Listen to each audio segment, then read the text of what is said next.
The baseball world just witnessed something that has front offices across Major League Baseball absolutely losing their minds right now. A simple dinner photograph has ignited a firestorm of controversy, conspiracy theories, and outright fury from rival teams who feel they're watching the Dodgers rig the entire free agency system right before their eyes. And the craziest part? They might actually be right. Yoshinobu Yamamoto, the Dodgers' newly minted World Series champion and ace pitcher, was photographed sitting down for dinner with Japanese superstar Munetaka Murakami in Japan.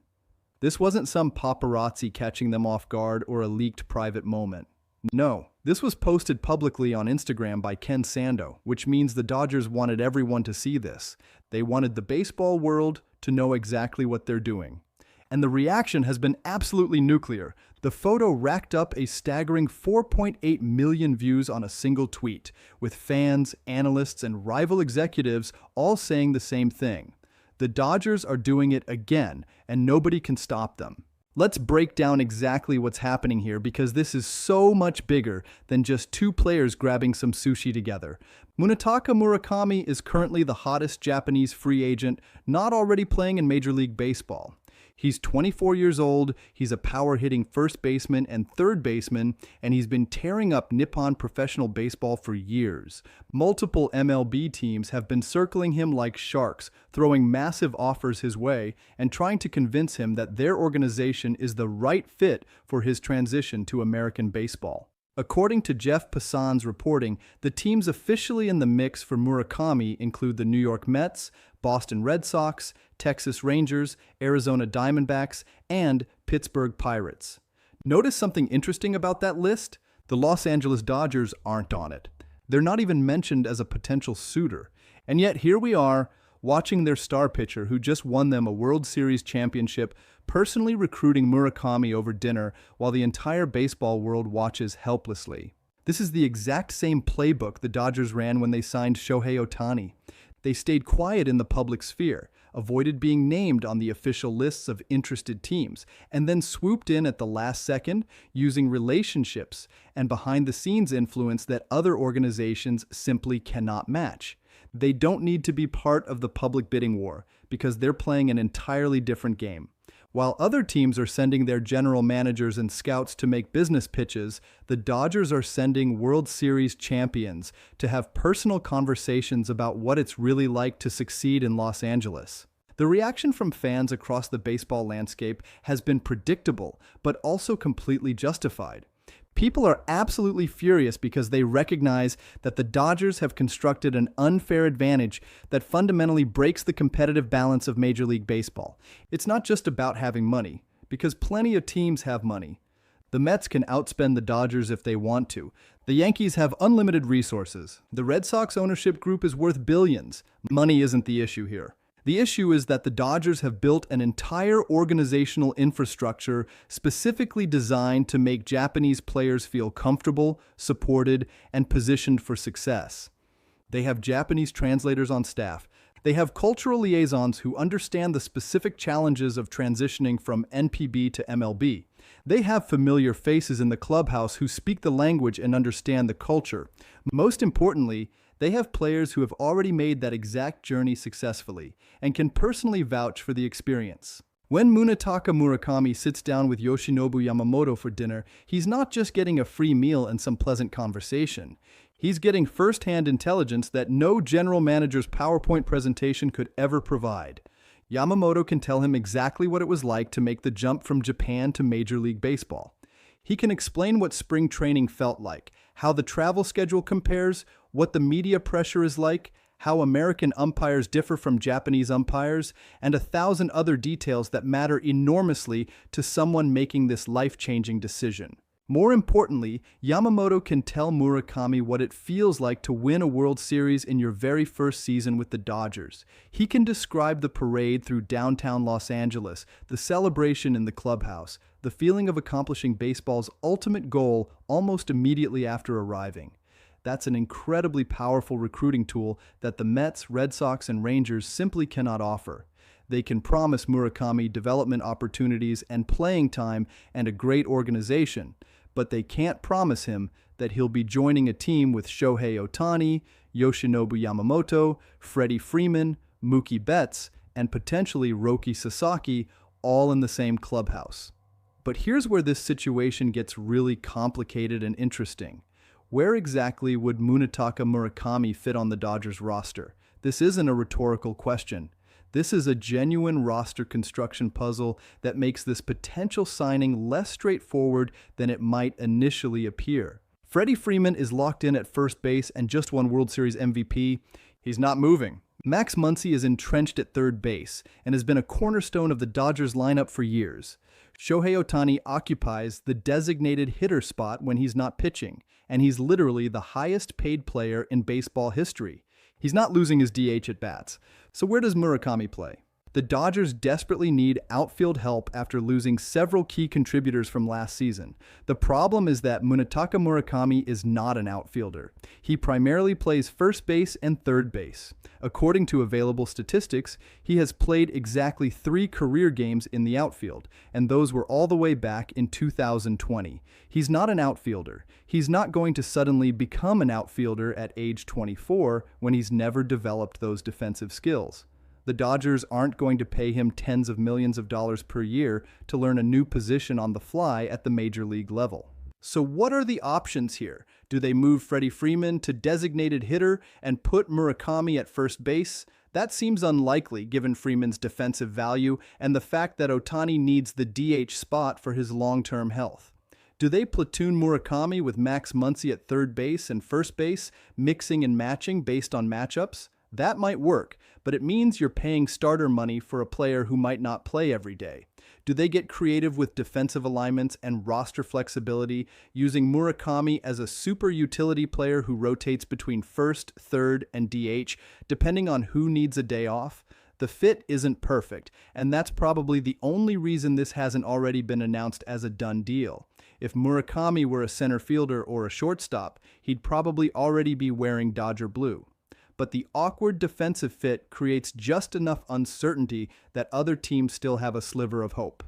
However, when you look at what Munetaka Murakami brings offensively, it becomes really hard to ignore his potential impact regardless of defensive complications. This guy can absolutely rake.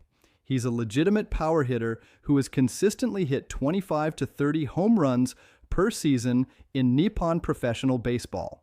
He combines that power with a contact-oriented approach that generates a high batting average when he's healthy and locked in.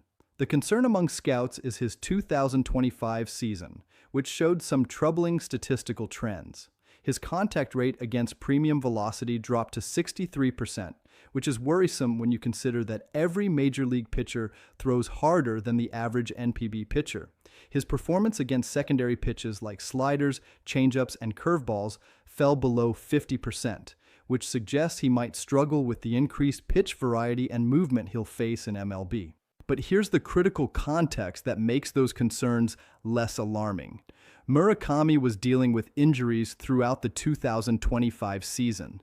He wasn't himself physically, and anyone who follows baseball knows that even minor injuries can significantly impact a hitter's performance.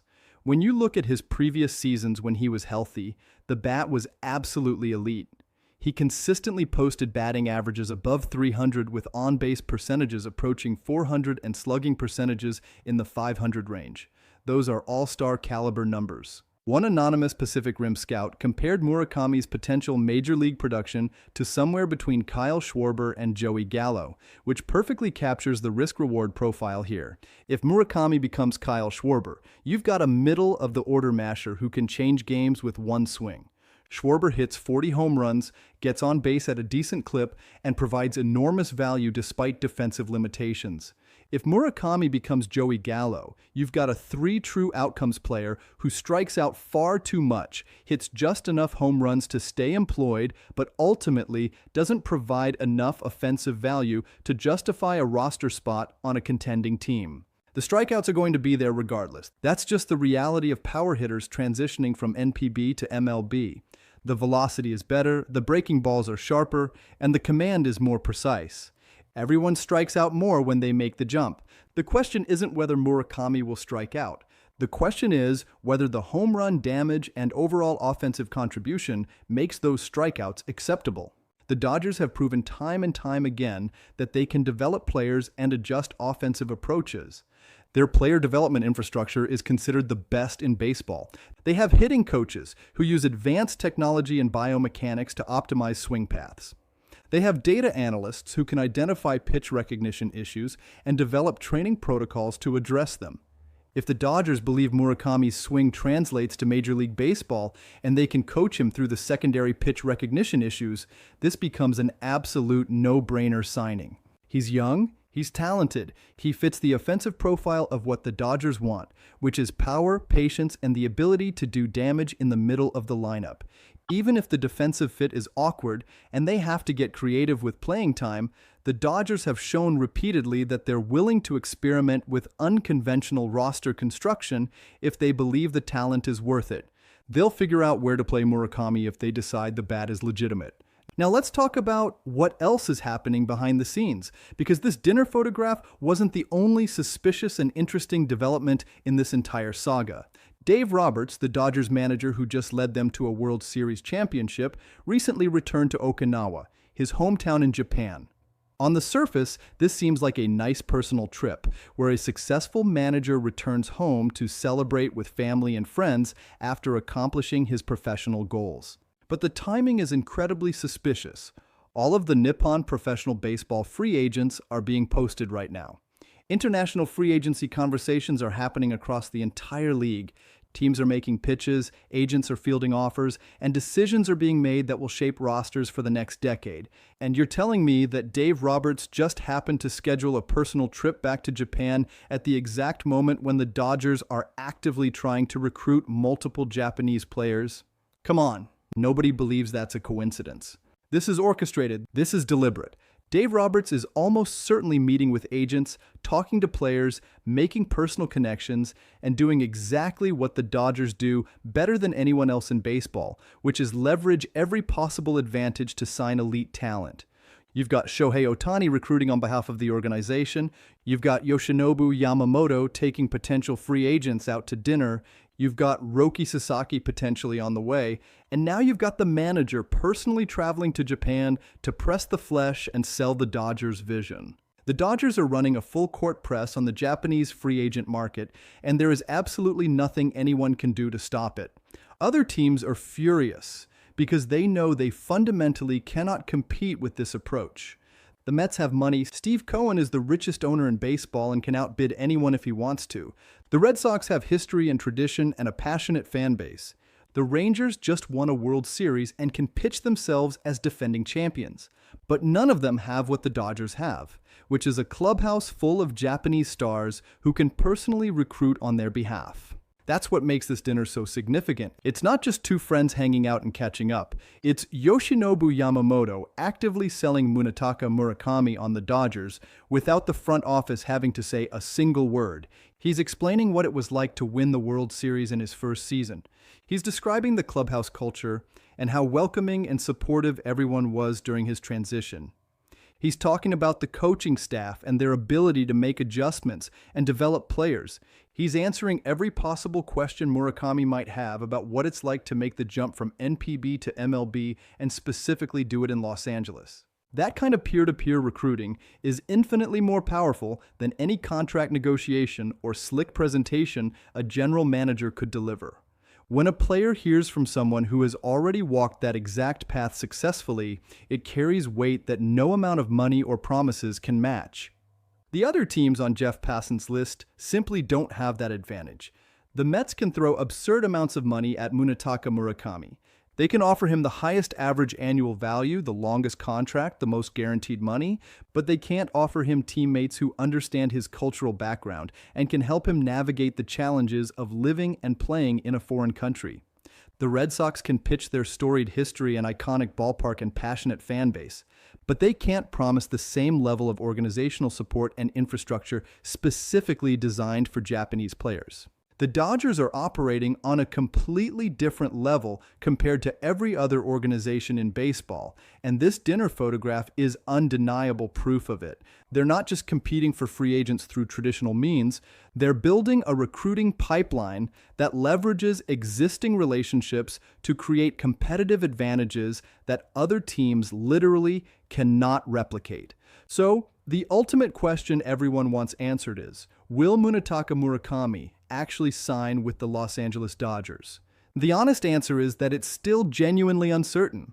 The defensive fit remains imperfect, and there are legitimate questions about where he plays and whether his offensive approach translates successfully to Major League Baseball. The strikeout concerns are real. The defensive limitations matter. The positional logjam isn't imaginary. But if you had to place a bet right now on where Murakami ultimately signs, you'd have to make the Dodgers the favorites. They have the infrastructure. They have the relationships. They have the financial resources. They have the track record of making Japanese players feel comfortable and successful. They have a manager who personally understands Japanese culture. They have two of the biggest Japanese stars in baseball history already in their clubhouse. Munetaka Murakami sitting down with Yoshinobu Yamamoto for dinner might not guarantee that he signs with Los Angeles, but it absolutely, unquestionably increases the odds. And that's what has the rest of Major League Baseball so frustrated and angry. They're watching this happen in real time. They see exactly what the Dodgers are doing, and they are completely powerless to stop it. The Dodgers are doing precisely what everyone knew they would do, which is leverage their Japanese superstars to recruit even more Japanese superstars and create a roster construction advantage that other organizations simply cannot match. This dinner wasn't just two friends catching up over some good food. This was the Dodgers making their move, executing their strategy, and flexing their organizational muscle for the entire baseball world to see. And rival front offices are absolutely furious because they know exactly what's coming next. If Murakami ends up signing with Los Angeles, this offseason becomes even more unfair for everyone else trying to compete. The rich get richer. The Dodgers add another elite talent to an already stacked roster, and the competitive balance that Major League Baseball constantly claims to value becomes even more of a joke. What do you think about all this? Is this just smart organizational strategy, or is this the Dodgers breaking baseball? Should MLB implement rules to prevent this kind of peer-to-peer recruiting, or is this just part of the game?